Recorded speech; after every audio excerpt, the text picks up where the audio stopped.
So this is the first video where we move past talking about the principles and what deep relationships are really made up of to how we actually start doing it and some of the specifics. And we're going to talk specifically about 3 different kinds of relationships that you already have in your life. We're going to talk about your relationship with your friends, how you can develop deep relationships with your friends, how you can develop a deeper relationship with your parents, and how you can develop a deep and significant relationship with a partner or in a dating relationship. But we're going to start this first video here talking about how to develop deep relationships with friends. And as we get started, let me talk about a myth that we often buy into and believe. And it's kind of this myth that we actually kind of live by a whole lot. And it's the myth that basically says you just kind of fall into friendships, that friendships kind of just happen, right? And if you think about like your friends that you currently have, you know, how did you meet them? How did you become friends? Often maybe it's because they're hangover friends from high school, or you know, friends that you still have from your uni days or whatever, and you got to know those people by going to school together, sitting in the same class, having a set of shared common experiences. Well, what I'm suggesting is when it comes to deep and significant relationships, we need to develop those and enter into a little more intentionality. And for that to happen, often we think that's gonna, you know, well, that's kind of forcing it, right? And friendships don't really happen that way. And if you force it, it's never gonna work out. It's always gonna feel forced and whatnot. But what if we were to actually start creating a set of experiences where we connected with people and shared common experiences and things like that we intentionally created? How's that any different than the set of shared experiences that your school created for you to experience with your current friendships? See, I think the old adage is actually true where it says you can't choose your family, but you can choose your friends. But the sad truth is that very few of us actually do choose our friends. We just kind of exist in these relationships with friends that maybe we barely even like, and we just kind of perpetuate them and keep them going because we don't know any better. And we think that if we were to actually, you know, start being intentional about choosing friends, that would be forcing it and it wouldn't work out in the end. It's just not true. That's a myth that we need to dispel, I guess, you know, and move past. See, I think what's true is we can, if we want to develop real friendships, we need to be a little intentional about it. We need to be a little bit focused on it. And it is actually possible for us. Rather than being reactive to friendships, let's be a little proactive. Rather than allowing friendships to happen to us, what if we actually started to develop and create friendships that are significant and meaningful? And that's really what this is all about. So, the first step in seeing that become a reality for you is to be selective.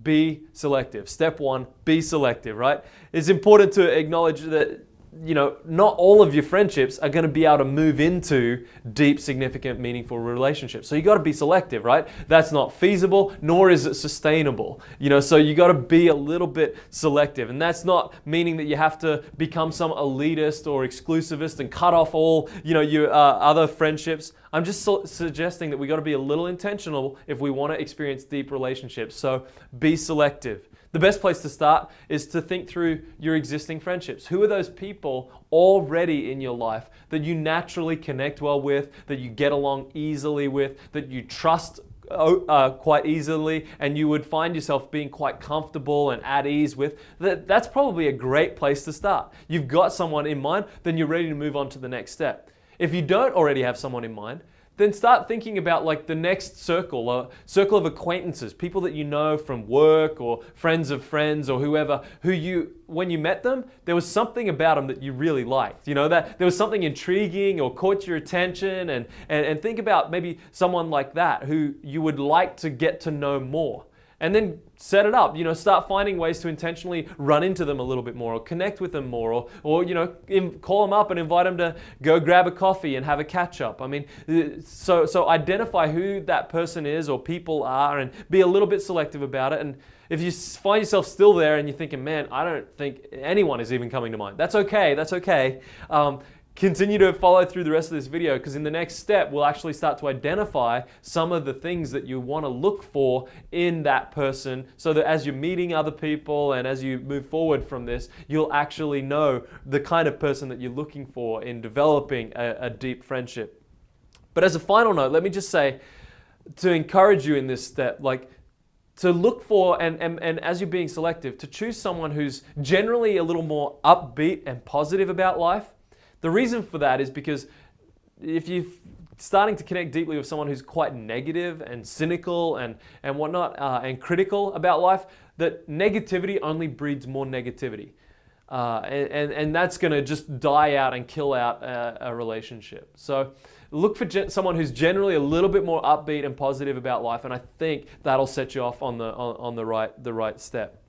Step two is to start envisioning what could be for this friendship. And this is pretty straightforward. It shouldn't take you long. Grab a pen and a piece of paper, and then spend about 10 minutes just kind of dreaming about what you would value most in a deep friendship. So here's what I would suggest.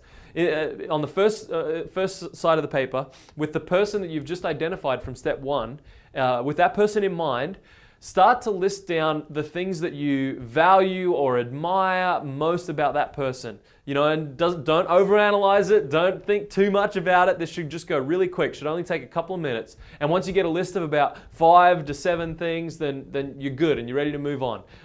So what are those 5 to 7 things about that person that you really just admire and value most? Get that down just really quickly, and then do the same thing. So start another column right next to that. 5 to 7 things that you think you bring into a friendship. Now, this isn't about just blowing our own horn and that kind of thing. This is just a chance for you to be honest and open about those things that you think you have to contribute and offer to a friendship. And list those things down. 5 to 7 things. And again, don't overanalyze it. Don't draw this thing out. Just really quick, couple of minutes, 1 minute, 2 minutes. List down 5 to 7 things. And then flip the page over and start to dream about what this friendship might look like with those 2 people in mind and those 2 things those 2 lists that you've just created. What kinds of things would you value most in this friendship? How would you maybe experience those things in this relationship? What kinds of things could you do together to start to accomplish that kind of experience? And I'm not talking about forcing friendships, remember earlier, we're talking about being a little more intentional. And what I'm interested here is actually getting you to dream a little bit about what this friendship might look like. To break out of the mold that you've currently been thinking about friendships and to start envisioning and thinking new and afresh about what this might look like. So I'm not saying this needs to be your evaluative lens either, or kind of the thing in which you grade the friendship on. That's not what this is about either. It's literally trying to break you out of the box of your current modes of thinking about friendships and to start thinking a little more intentionally and proactively about how you move forward in friendships. So step 1, be selective. Step 2, envision what the friendship could look like. Step 3 is to just start. Just start. See, as we mentioned right at the beginning of this video series, deep friendships require us taking the initiative. It requires us taking the initiative, and we talked about that specifically in terms of going below the surface. We've got to get below surface level conversation, and you've got to just start doing that. But even beyond that, let me talk about the kind of environment in which we start having those kind of conversations. See, we can't just expect that the next time you see that person that you've identified in step 1 is going to be the perfect opportunity for you to start asking those kinds of questions. Sometimes we need to be a little bit intentional and initiate and set up a time where you can just meet just with them and grab a coffee at a cafe where you can start connecting and hanging out and getting to know them a little more. You got to be a little bit intentional about it, but you got to just start and take some initiative.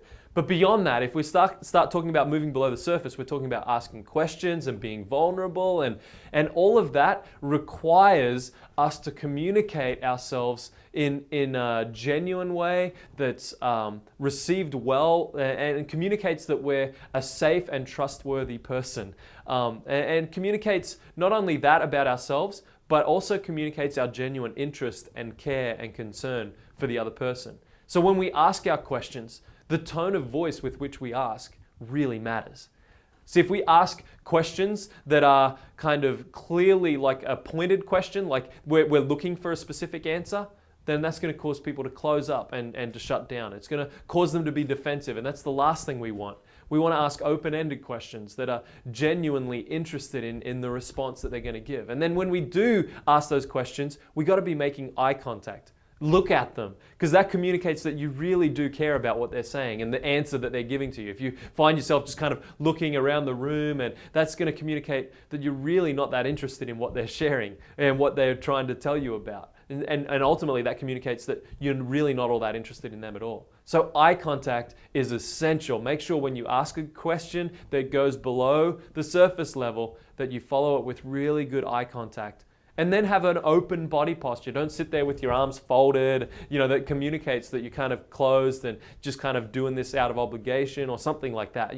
Have an open posture, maybe sit forward in your seat a little bit more, that just kind of communicates, no, I really do care about you and I'm interested in knowing what you're going to be sharing with me. And then I would also say that, beyond just eye contact and body posture, to smile. I mean, this is like one of the most simple things, right? And yet so easily overlooked is if we actually consider what we're doing with our facial expression, but a genuine, not over the top, but or cheesy smile, but just a genuine, natural, warm smile is the most inviting and encouraging thing for people to open up and share. Whereas if we're sitting there kind of closed mouth or tight-lipped or whatnot, it communicates a closedness and it communicates that to other people. Whereas a warm, genuine smile really is engaging and far more appealing than a blank or closed facial expression. So you might also consider in these initial times of meeting together, as you're taking the initiative, as you're just doing it, using the list that you developed in step 2 as just kind of some of the sparks and ideas for how you might encourage or affirm this person that you're wanting to develop a friendship with. And you can just speak those out loud. And that takes a bit of a risk, right? I mean, that's not often easy to do, especially if you don't know someone really well. So don't give the whole list at once. Maybe just pick one thing at a time and just encourage and affirm those things that you value and admire most about them. And that's just going to cause them to connect deeper with you a little bit quicker, I think. Because we all respond well to encouragement, right? I mean, this is coaching 101. We all respond well to encouragement. And I think that can help move your relationship on further. But at the same time, I'd give a caution to say, don't go too far, too fast. Don't go too far, too fast. Relationships do take time to develop and to go deep. So trust takes time to establish, and there's always ways to keep this moving forward to deeper levels without just running ahead, flat out. And you don't want it to go so slowly that it's going to stall out. It won't happen overnight, but I share this just kind of to set some healthy expectations for how it's going to go. The 4th step, and this is the last step as we talk about developing healthy friendships that go deep below the surface level, is to just keep it up. Just keep doing it. See, don't give up. Relationships, like I said, do take time to form and develop, and that's okay. So don't get discouraged and disappointed if after that first time you have coffee with someone, you walk away and there's no commitment from each other to say, we're going to be best friends for life. I mean, that's okay. It's not to be expected, but stick with it. Keep asking those good questions. Keep affirming those things that you value and appreciate the most about someone else. Keep opening up and sharing vulnerably yourself, and keep initiating with them. See, these are the things that we need to do, not just to start a deep and significant relationship with a friend, but these are the things that we need to do to continue to sustain it and to keep it going beyond. See, relationships aren't a static thing. You don't ever arrive at a deep relationship. They're a dynamic thing. You grow and you develop through them all the time because they're dynamic in nature. So these steps are helpful not just for starting, but also for continuing and growing healthy friendships that I hope for you will become lifelong and truly enrich your life. Hey, if you found this material helpful, then just click on the link below and it'll take you to a website where you can access a whole video series that's developed in helping you to take your relationships deeper. See, I think we are all created to experience deep, meaningful, significant relationships that go beyond just the surface level. So we'll explain some of the principles of what those relationships look like, and then start talking specifically about how you can have those kind of relationships. And you can have it. It is possible. So click on the link below and you'll gain access to the whole video series.